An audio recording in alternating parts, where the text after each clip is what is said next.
नमस्कार। जिंदगी में कई बार ऐसे मौके आते हैं जब जीत या हार मायने नहीं रखते। उससे भी बड़ा हो जाता है सही और गलत का सवाल। क्या सही है और क्या गलत है? ऐसे समय में हमें ये तय करना होता है कि हम मुश्किल रास्ता चुनेंगे या आसान रास्ता। आज मैं भी एक ऐसे मोड़ पे खड़ा हूँ।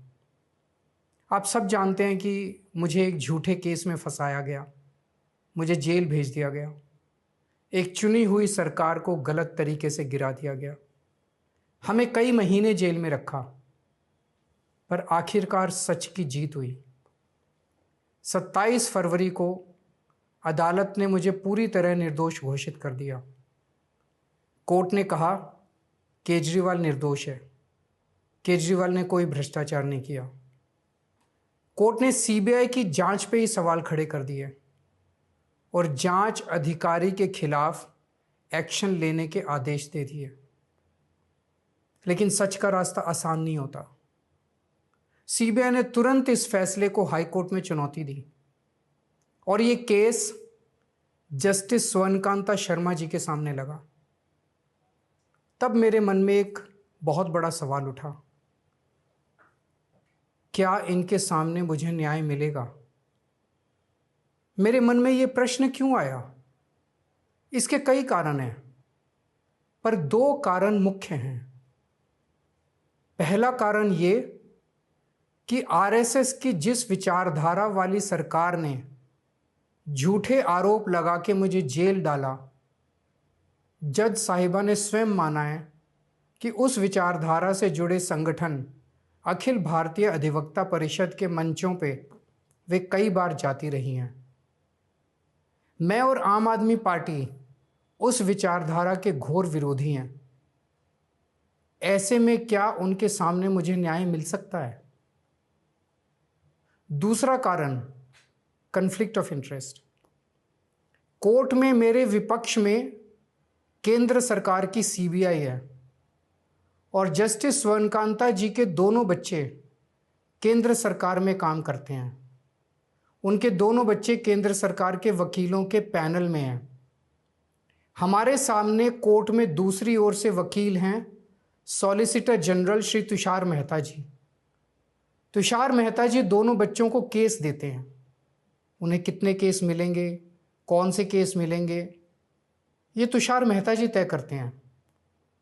भारत सरकार के पैनल में लगभग 700 के करीब वकील हैं, लेकिन जस्टिस स्वर्णकांता जी के बेटे सबसे ज्यादा केस पाने वाले वकीलों में से एक हैं।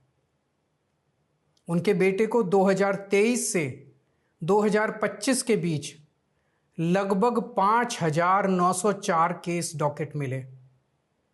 इससे उनके बेटे को करोड़ों रुपए की फीस मिली। आज की तारीख में उन बच्चों का भविष्य और कमाई दोनों काफी हद तक तुषार मेहता जी पर निर्भर है। तो किसी के भी मन में यह चिंता स्वाभाविक है कि अगर जज साहिबा के बच्चों की कमाई और उनका भविष्य सामने खड़ा वकील तय कर रहा है, तो क्या जज साहिबा उस वकील के खिलाफ फैसला कर पाएंगी? मैं ये स्पष्ट करना चाहता हूं कि मुझे जुडिशरी पे पूरा भरोसा है। मैं जुडिशरी का बहुत सम्मान करता हूं। जब मेरे खिलाफ गलत साजिश हुई तो हमारे देश की जुडिशरी ने ही मुझे न्याय दिया था। जब मुझे झूठे केस में गिरफ्तार किया गया तो इसी जुडिशरी ने मुझे बेल दी थी। इसी जुडिशरी ने मुझे उसी झूठे केस में दोष मुक्त करार किया है। पिछले 75 वर्षों में जब जब देश पे आंच आई, हमारे देश की जुडिशरी ने देश को बचाया और नागरिकों के हितों की रक्षा की है। मैं जस्टिस स्वर्णकांता जी का भी बहुत सम्मान करता हूं। मुझे उनसे या उनके परिवार से किसी भी प्रकार की कोई व्यक्तिगत आपत्ति नहीं है। लेकिन न्याय का एक बहुत बड़ा सिद्धांत है, justice should not only be done but should also be seen to be done. इसलिए मैंने जस्टिस स्वर्णकांता शर्मा जी से पूरे सम्मान के साथ अनुरोध किया कि वो इस कन्फ्लिक्ट ऑफ इंटरेस्ट जैसे कारणों की वजह से इस केस से खुद को अलग कर लें, लेकिन उन्होंने मेरी दलीलें खारिज कर दी और फैसला दिया कि वो स्वयं ही ये केस सुनेंगी। आज मेरे सामने सबसे आसान रास्ता है कि मैं उनका आदेश मान लूं और एक बड़ा वकील खड़ा करके उनके सामने अपना केस लड़ूं। पर यह मुद्दा अब सिर्फ मेरे केस का नहीं है, बल्कि आम लोगों के न्याय प्रणाली पर भरोसे का है। ऐसी दुविधा के मौके पे बापू ने हमें सत्याग्रह का रास्ता दिखाया। बापू ने कहा था कि जब भी किसी अन्याय का सामना करो तो उसका पहला कदम विरोध नहीं बल्कि बातचीत होना चाहिए। अपनी बात अन्याय करने वाले के सामने पूरी विनम्रता के साथ रखनी चाहिए और उसे सुधारने का पूरा मौका देना चाहिए। सारी कोशिशों के बाद भी अगर न्याय ना मिले तो अंतरात्मा की आवाज़ सुनो। यदि अंतरात्मा की आवाज़ कहती है कि न्याय नहीं हुआ तो शांति और विनम्रता के साथ सत्याग्रह करना चाहिए। फिर उसके जो भी परिणाम हों वो सहर्ष स्वीकार करने चाहिए।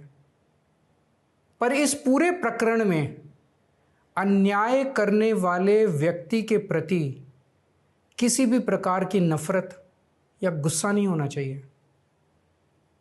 मैंने भी बातचीत से शुरुआत की, पूरी निष्ठा और विनम्रता के साथ जस्टिस स्वर्णकांता जी के सामने अपनी बात रखी, उन्हें इस केस से अलग होने के लिए याचना की। मैंने आग्रह किया कि मेरा केस हाई कोर्ट के किसी भी अन्य जज द्वारा सुन लिया जाए, लेकिन उन्होंने मेरी प्रार्थना अस्वीकार कर दी। उन्होंने फैसला दिया कि वे अपने आप को इस मामले से अलग नहीं करेंगी और ये केस वो स्वयं ही सुनेंगी। उनके दिए गए इस फैसले से मैं पूरी विनम्रता पूर्वक असहमत हूँ। इस पूरे घटनाक्रम के बाद मेरी आशंका और गहरी हो गई है कि क्या उनके सामने मुझे न्याय मिलेगा। बापू के दिखाए रास्ते पर चलते हुए सत्याग्रह की भावना से अब मैंने फैसला किया है कि मैं इस केस में जस्टिस स्वर्णकांता जी के कोर्ट में ना तो स्वयं पेश होऊंगा और ना ही मेरी तरफ से कोई वकील पैरवी करेगा। जस्टिस स्वर्णकांता जी जो भी फैसला सुनाएंगे उस पर समय आने पर मेरे जो भी कानूनी अधिकार हैं, जैसे सुप्रीम कोर्ट में चुनौती देना आदि, वो सभी कदम लेने के लिए मैं स्वतंत्र हूँ। ये बात आज मैंने एक पत्र लिखकर जस्टिस स्वर्णकांता जी को भी सूचित कर दिया है। मेरा जस्टिस स्वर्णकांता जी से किसी प्रकार का व्यक्तिगत विरोध नहीं है। यदि भविष्य में भी कभी उनके सामने मेरा कोई अन्य केस लगता है जिसमें मेरे विरोध में बीजेपी, केंद्र सरकार या तुषार मेहता जी नहीं हैं, तो मैं उनके समक्ष जरूर पेश होऊंगा। आप पूछ सकते हैं कि यदि मैं जस्टिस स्वर्णकांता जी के रिक्यूजल ऑर्डर से असहमत हूं तो उसके खिलाफ सुप्रीम कोर्ट क्यों नहीं जा रहा। उसकी तैयारी कर रहा हूं। ये पूरा मामला बहुत नाजुक और संवेदनशील है। कानून को ध्यान में रखते हुए, जुडिशरी के सम्मान को ध्यान में रखते हुए और लोगों के न्याय व्यवस्था पर भरोसे को ध्यान में रखते हुए एक एक कदम उठाना है। मैं ये कदम अहंकार या किसी विद्रोह या विरोध की भावना से नहीं उठा रहा। इस कदम के जरिए मेरा मकसद देश की कानून प्रणाली को चुनौती देना भी नहीं है और ना ही मेरा मकसद न्याय व्यवस्था का अपमान करना है। इसी केस में मैंने हर स्टेज पे, हर अदालत में अपना पूरा सहयोग दिया है। मैं न्यायपालिका का बहुत सम्मान करता हूँ। इसी न्यायपालिका की वजह से आज मैं आज़ाद घूम रहा हूँ। मेरा सिर्फ और सिर्फ इससे एक ही मकसद है, देश की न्याय व्यवस्था पर लोगों के भरोसे को और मजबूत करना, लोगों में ये अटूट विश्वास भरना कि ज़रूरत पड़ने पर हमारे देश की न्याय व्यवस्था से उन्हें न्याय ज़रूर मिलेगा। जय हिंद।